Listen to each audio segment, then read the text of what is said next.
오늘은 504년 전 독일에서 일어났던 종교개혁 기념주일입니다. 이 종교개혁은 독일의 마틴 루터라는 스승이 1517년 10월 31일 오늘입니다. 독일 비덴베르크의 그 대학 정문에 95개 조항의 방방문을 걸면서 시작되었습니다. 이 방방문은 루터가 로마 교회의 카톨릭 로마 교회의 그 부정과 부패를 지적하면서 시작됩니다. 그 중에 우리가 잘 알고 있는 것이 그 로마 카톨릭 교회는 그 당시 성 베드로 성당을 짓기 위해서 교황 레오 1세가 면죄부를 판매합니다. 그들이 선전하기는 이 면죄부를 사는 순간 먼저 자신의 친척이나 자신의 이웃이나 자신이 사랑하는 사람이 먼저 죽어서 천국에 가지 못하고 연옥에 있다면은 그 면죄부를 사기 위해서 돈을 그 돈꾀에 넣는 순간, 땡그랑 하는 순간 그 연옥에서 천국으로 점프해서 올라간다라고 선전을 했습니다. 바로 이것이 면죄부입니다. 이외에도 여러 가지 많은 원인들이 있습니다. 그래서 이 루터는 이 95개나 되는 많은 그 로마 카톨릭 교회의 잘못들을 지적을 했습니다.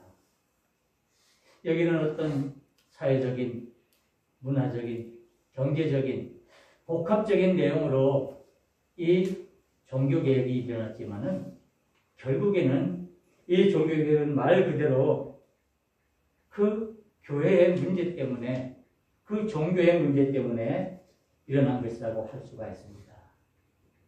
바로 카톨릭 교회가 부패되고 잘못되었기 때문에 이것에 대해서 방망을 가지고 말씀으로 다시 참된 교회 길로 돌아가려고 하는 그런 믿음의 사람들의 움직임이라고 할 수가 있습니다.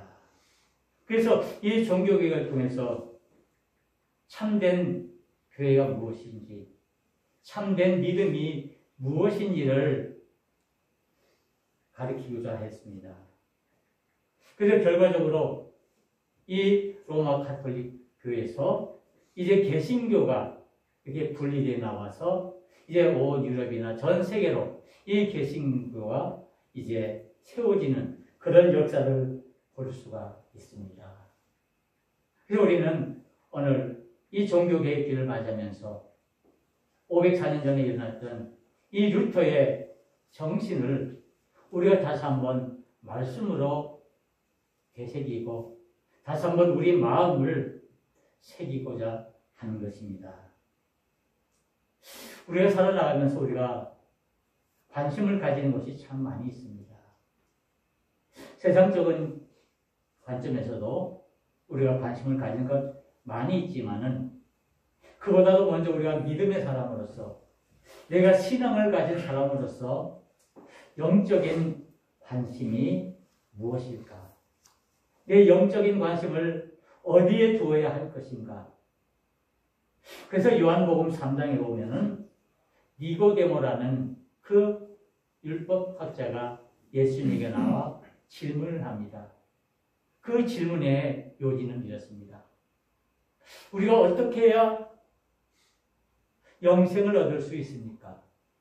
우리가 어떻게 해야 구원을 얻을 수 있습니까? 우리가 어떻게 해야 참된 생명을 얻을 수 있습니까? 라는 질문입니다. 이 질문이 오늘 이 수많은 그 믿음의 사람들, 즉 저와 여러분들의 영적인 신앙의 관심이며 그리고 이 영적인 고민이라고 할 수가 있습니다. 우리가 이 문제를 해결함에 있어서는 매우 우리가 신중하게 여기에 접근해야 합니다. 이 구원의 문제야말로, 이 영생의 문제, 즉 생명의 문제야말로 우리 믿음의 본질이기 때문입니다. 우리가 단순히 예수 믿는다고 착한 사람 되고 선한 일을 많이 하고 그저 많은 이웃들에게 도움을 주는 그런 어떤 것이 아니라, 그것보다 더 중요한 것은 우리가 어떻게 하면 하나님 앞에서 구원함을 받고 우리가 참된 생명을 얻느냐 하는 것입니다. 그런데 애석하게도 우리 교회 안에 이 구원에 대한 문제, 이 영생에 대한 그 문제에서 많은 오해를 하고 있는 경우가 있습니다. 그렇기 때문에 우리가 이것들을 바로 알고 우리가 우리 믿음의 그 본질을 우리가 바로 이해하고 그대로 우리가 행할 때 우리가 참된 구원의 삶을 살아갈 수가 있게 되는 것입니다. 그 오해 중에 하나가, 우리가 구원을 얻기 위해서는, 우리가 하나님 나라에 들어가기 위해서는 선한 행위를 하고 착한 행실을 해야, 즉 다른 사람에게서 해하지 않고 다른 사람에게 유익을 주고 다른 사람에게 착한 일을 함으로 인해서 우리가 구원함을 받을 수 있다는 거죠. 이것을 우리가 성경적으로 보면은 어떤 율법의 행위로 인해서 우리가 구원을 얻을 수 있다는 것입니다. 그래서 대부분 구약에서나 여러 곳에서 이런 내용들이 많이 나와 있기 때문에 오늘 신앙을 갖는 모든 그리스도인들 중에 이것을 잘못 오해해서, 내가 구원을 얻기 위해서는 내가 착한 일을 하고 선한 일을 하고 도덕적으로 깨끗하고 윤리적으로 내가 정말 흠결이 없어야겠구나, 그래야 내가 구원을 얻을 수 있구나라는 생각을 하고 거기에 치중을 하는 경우가 있습니다.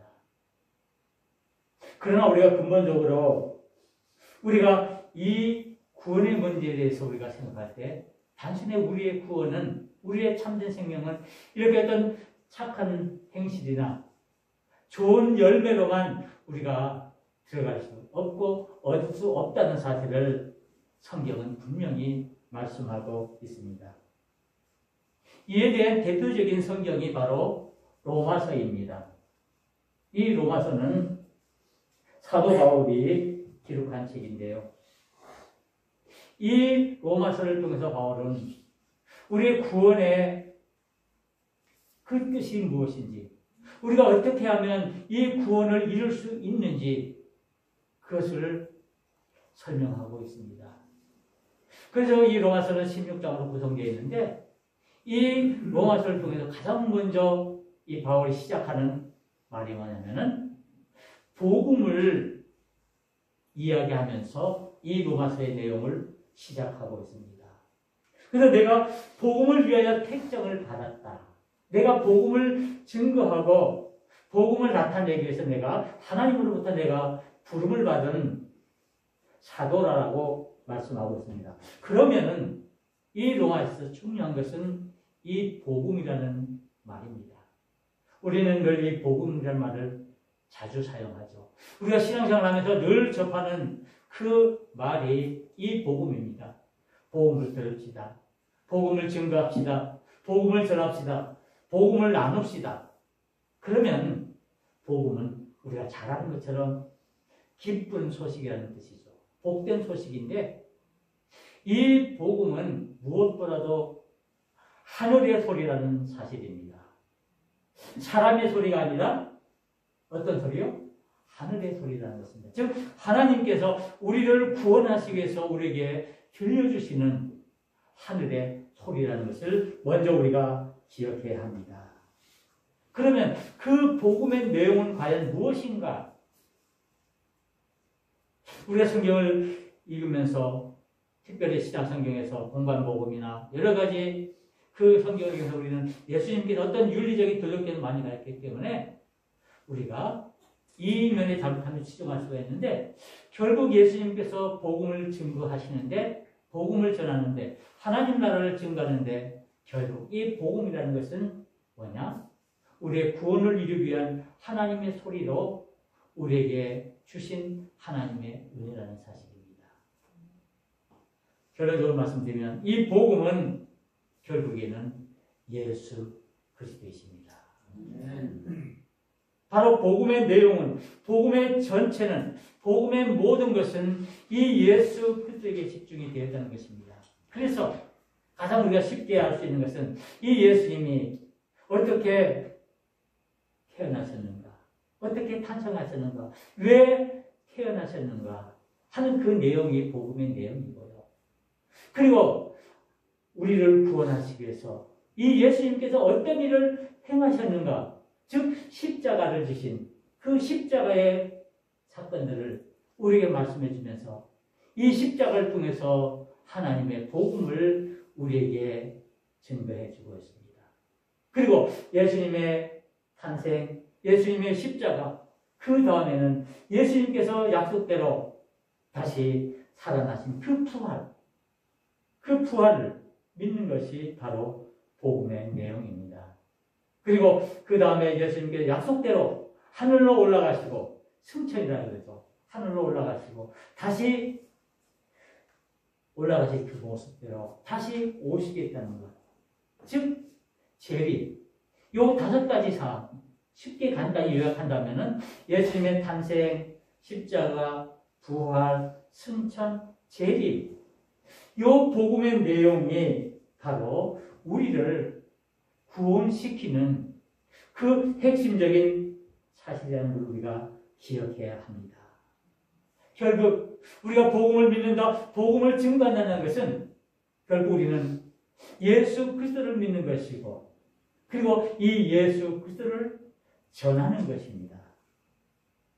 복음이라는 게 결코 복잡하거나 어려운 그런 내용이 아닙니다.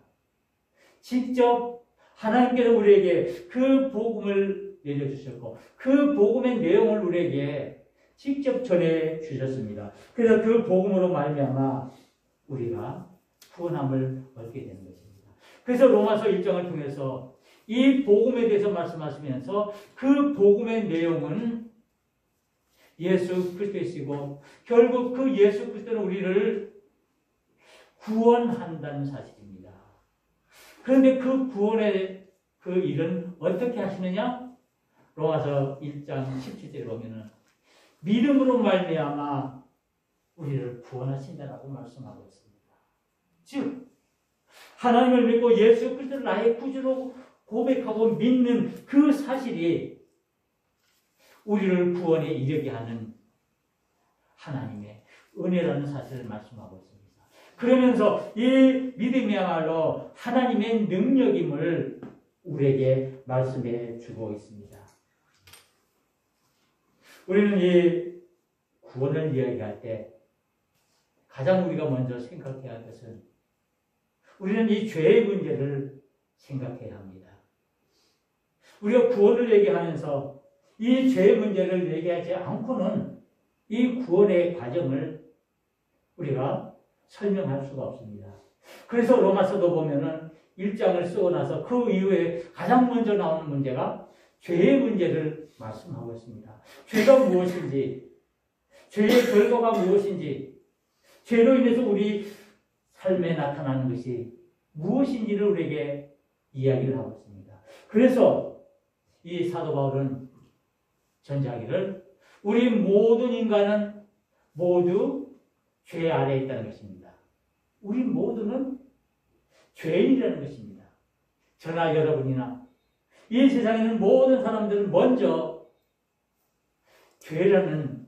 죄인이라는 그 사실을 인정해야만이 이로부터 우리가 구원의 문제를 우리가 해결할 수가 있고 구원의 은혜를 입을 수가 있습니다. 죄인이 아닌 사람이 아무도 없죠. 나는 깨끗해. 나는 아무도 죄도 없어. 우리 세상적인 그 관점에서 보면 그 죄라는 것은 다른 사람의 물건을 훔치거나 남의 생명을 해하거나 어떤 도덕적이고 윤리적인 것을 범하면 그것이 죄가 되죠. 그러면은 그것이 밝혀지면은 감옥에 가게 되죠. 그러나 우리가 영적인 신앙적인 의미에서 우리 모든 인간을 바라보면은 죄인이라는 사실입니다. 그래서 창세기 3장에서 하나님께서 죄의 그 내용을 말씀하고 있습니다. 그러면서 모든 인간은 죄 아래에 있다라고 말씀하고 있습니다. 그럼 과연 그 죄가 우리에게 있다면 그 죄의 결과는 무엇인가? 성경에서 말하는 것처럼 죄의 결과는 죽음입니다. 여기에 구원의 문제가 등장하는데 이 죽음의 결과, 이 죽음에서 건짐을 받는 것이 우리가 구원이라는 사실입니다. 죄에서 우리가 죽을 수밖에 없는 그런 운명에 처해 있는 우리들이 바로 거기에서 건짐을 받고 우리가 거기서 다시 살아나는, 우리 죽은 생명이 다시 살아나는, 그래서 영생을 얻는 것이 바로 구원이라고 말씀하고 있습니다. 이 죄의 문제를 우리가 어떻게 해결할 것인가? 그러면서 오늘 사도 바울은 먼저 율법을 얘기하고 있습니다. 어떤 인간적인 행위로 우리가 하나님께서 정하신 그 법들을 우리가 지킴으로 인해서 우리가 구원함을 받을 수 있는가? 그러나 사도 바울은 그것만으로는 안 되고 우리는 하나님의 복음으로 구원을 얻을 수 있다는 것입니다.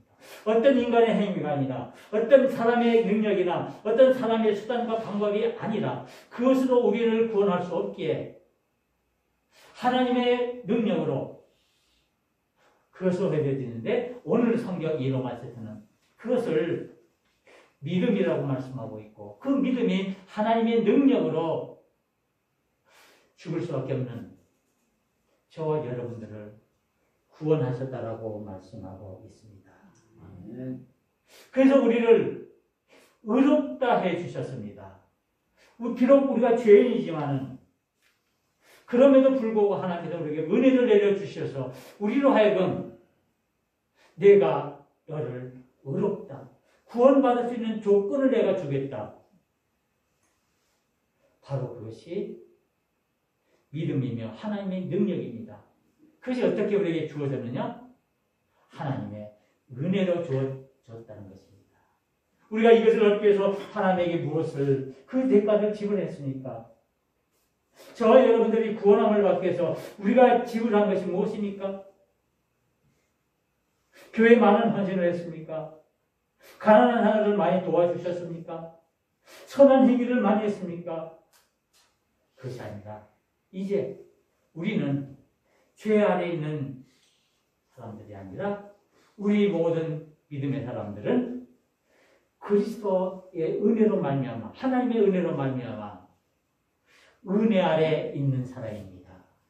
저와 여러분들은 죄 아래 있는 사람이 아니라 하나님의 은혜 아래 있는 사람인 줄 믿습니다. 이 은혜가 우리를 구원시켜 준다는 사실입니다. 우리의 구원이 어디에서 이루어집니까? 죄의 문제로는 도저히 해결할 수 없게 하나님께서 저와 여러분들에게 은혜를 주시어서 우리를 하여금 믿음의 사람, 즉 그리스도인으로 우리를 불러주시고 우리를 의롭다 칭해 주시고 그 칭의로 말미암아 우리를 구원해 준다는 사실입니다. 그래서 사도 바울은 오늘 이 로마서를 통해서 이 교리를 이신득이라는 하나님의 의로 우리를 의롭게 한다는 그런 교리를 만들어내고 있습니다. 그래서 그것이 우리 모든 신앙의 핵심이 되는 것입니다. 그래서 우리가 하나님의 은혜로 우리가 하나님의 의를 입어서 우리 의로는 도저히 그것을 할 수 없게 하나님께서 우리를 긍휼히 여기시고 불쌍히 여기셔서 우리에게 자비를 베풀어 주셔서 하나님의 의를 우리에게 베풀어 주심으로 말미암아 우리가 구원의 사람으로 인치심을 즉 칭의를 받았다는 사실을 말씀하고 있습니다. 그래서 이제 구원받은 우리들이 어떻게 살아나가야 할 것인가 하는 내용들을 얘기하는 것이 이 로마서의 전체의 내용입니다. 그 중에 특별히 오늘 로마서 3장 19절에서 31절 우리가 함께 묵상한 이 말씀은 오늘 우리가 이 종교개혁주의를 맞이하면서 우리의 믿음의 본질이 무엇인지 우리의 믿음을 어떻게 세워나가야 할지를 우리에게 그 길과 그 방향을 가르쳐주는 매우 중요한 말씀입니다. 그러기에 이 말씀으로 우리가 다시 한번 우리의 믿음과 우리의 구원의 문제를 함께 나누고자 하는 것입니다. 제가 말씀드렸듯이 우리 모든 인간들은 죄 아래에 있습니다.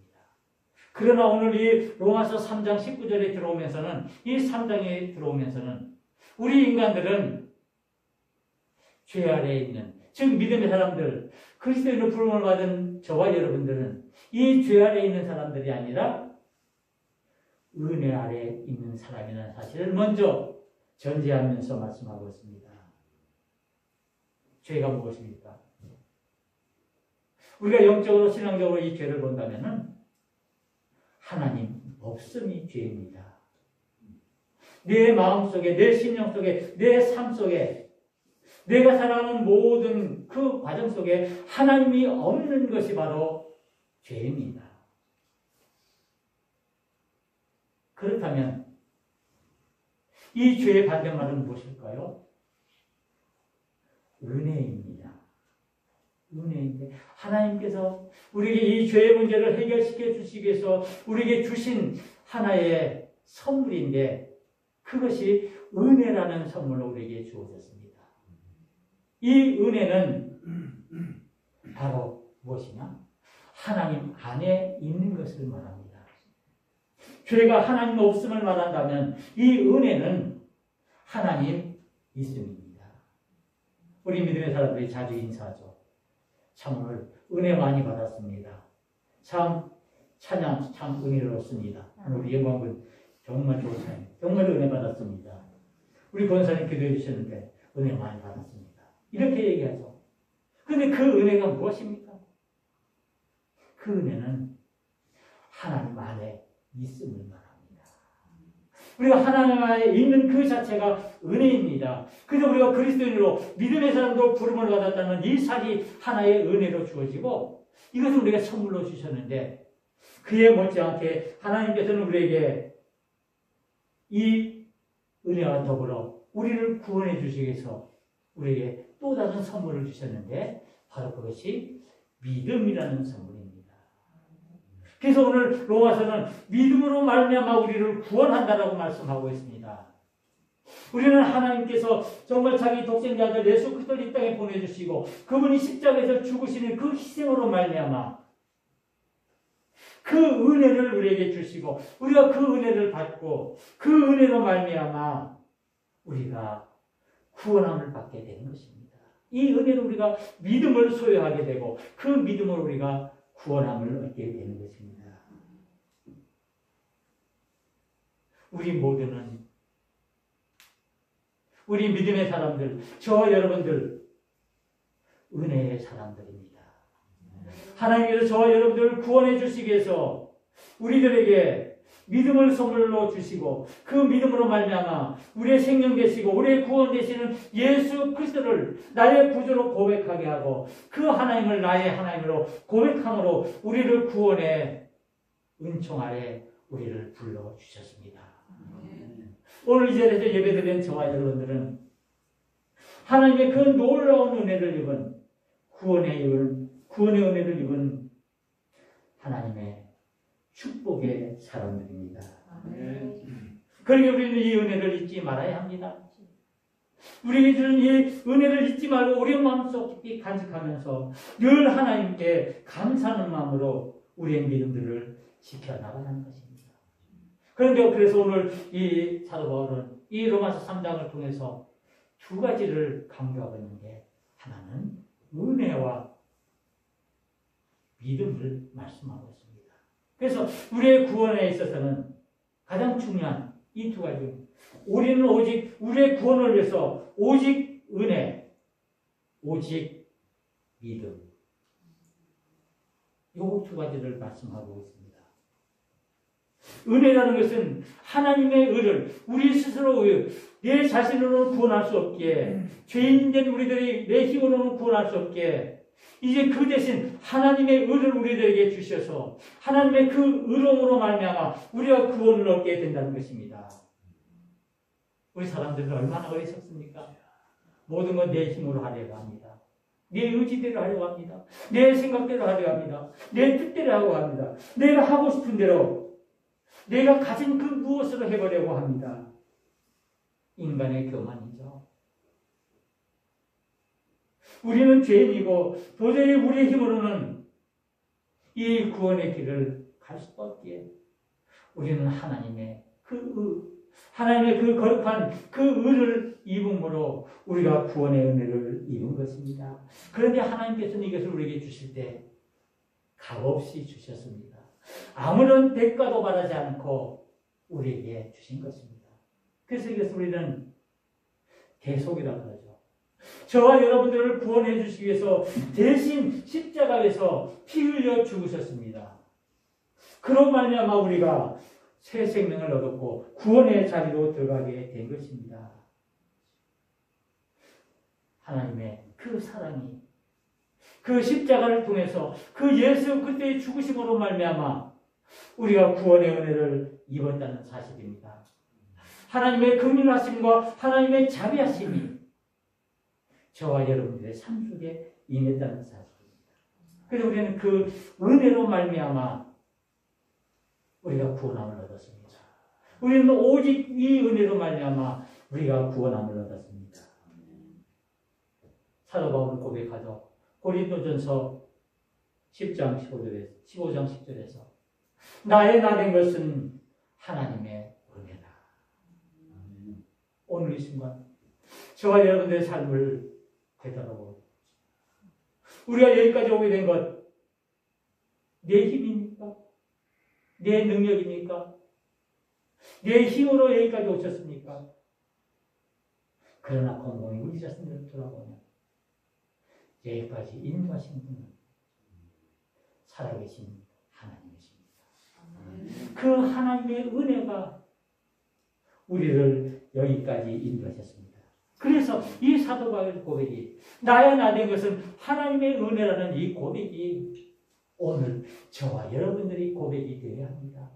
비록 이것이 우리에게 너무나 힘들고 어려운 그런 환난의 자리, 고난의 자리, 아픔의 자리에 있다 할지라도 그러나 이 속까지 인도하시는 그 하나님의 은혜, 그 하나님의 은혜가 우리를 인도하셨다는 사실입니다.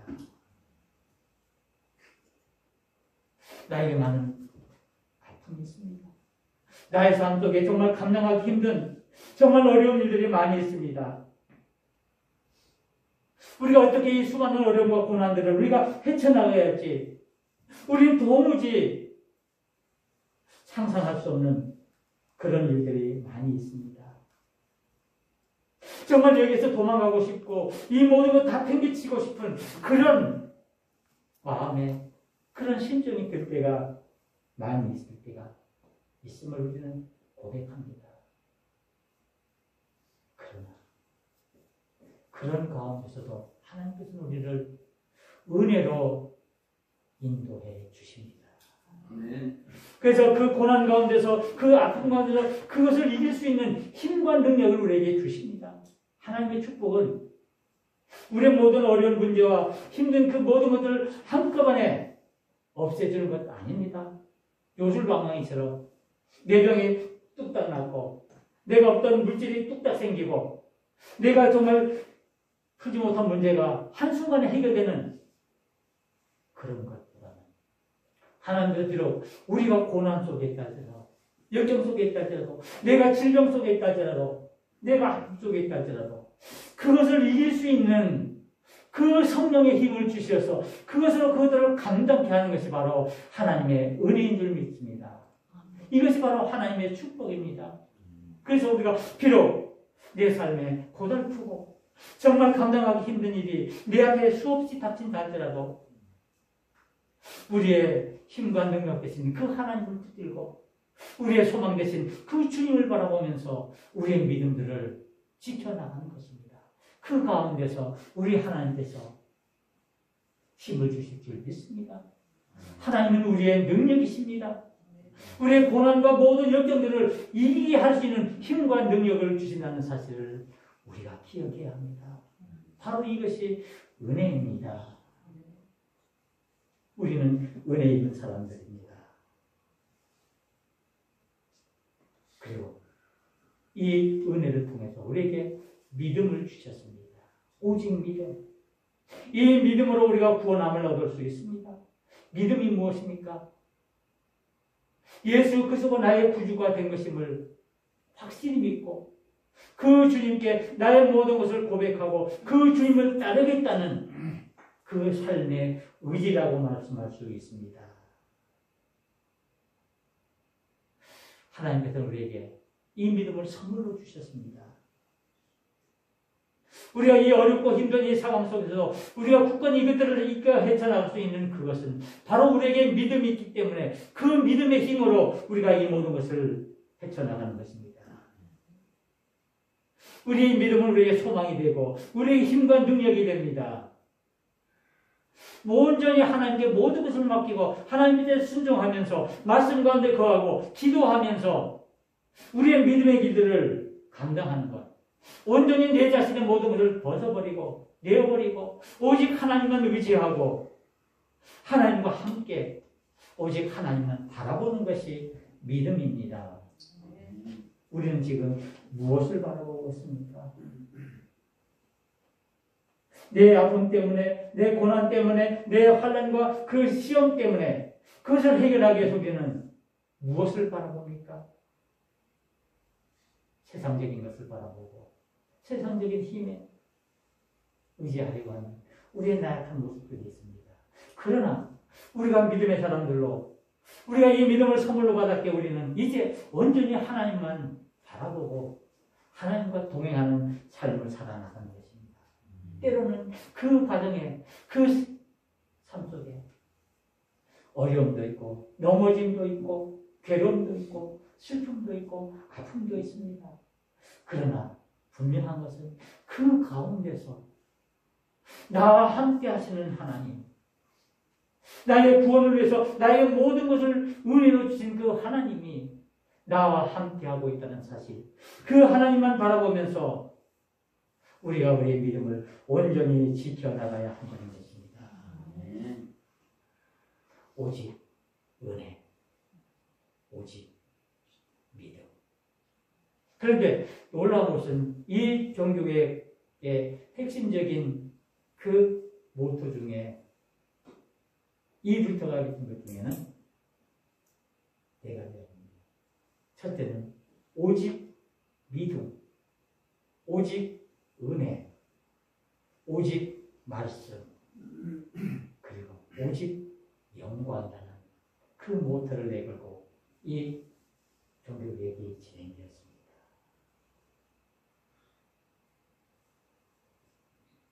우리는 오직 하나님의 은혜에 거하는 사람들입니다. 우리는 오직 하나님의 믿음을 우리가 소유하고 살아가는 믿음의 사람들입니다. 이제 우리는 믿음으로 다시 돌아가야 합니다. 우리는 하나님의 은혜로 다시 회복되어야 합니다. 우리는 다시 우리의 그 본질적인 믿음으로 우리가 돌아가야 합니다. 하나님이 우리에게 능력을 주십니다. 우리 제자연교는 하나님이 세우신 교회입니다. 믿습니다. 하나님께서는 우리의 교회를 통해서 하나님의 비전과 하나님의 영광을 세워나가기를 원하십니다. 그래서 교회를 세우시고 그리고 저와 여러분들 이곳으로 불러주셔서 하나님의 귀한 사명들을 감당하시도록 우리를 일꾼으로 삼아주셨습니다. 그러기에 겸손한 마음으로 온전한 믿음을 가지고 우리의 주신 모든 믿음의 삶을 감당합니다. 오직 하나님께 영광을 돌리기 위해 하나님의 영광을 위해 우리의 모든 것을 온전히 바쳐야 할 것입니다. 오직 믿음으로, 오직 은혜로, 오직 말씀으로, 오직 하나님께 영광을 기도하시겠습니다. 은혜로우신 하나님 아버지 감사합니다. 오늘 귀한 시간 우리 종교교육을 맞이하면서 다시 한번 우리의 믿음의 본질들을 생각해 하심을 감사합니다. 우리를 믿음의 사람으로 불러주시고 우리로 은혜의 삶 가운데 우리의 믿음을 지켜나가며 말씀 가운데 하나님께 영광 돌리는 그런 삶을 살게 하심을 감사합니다. 우리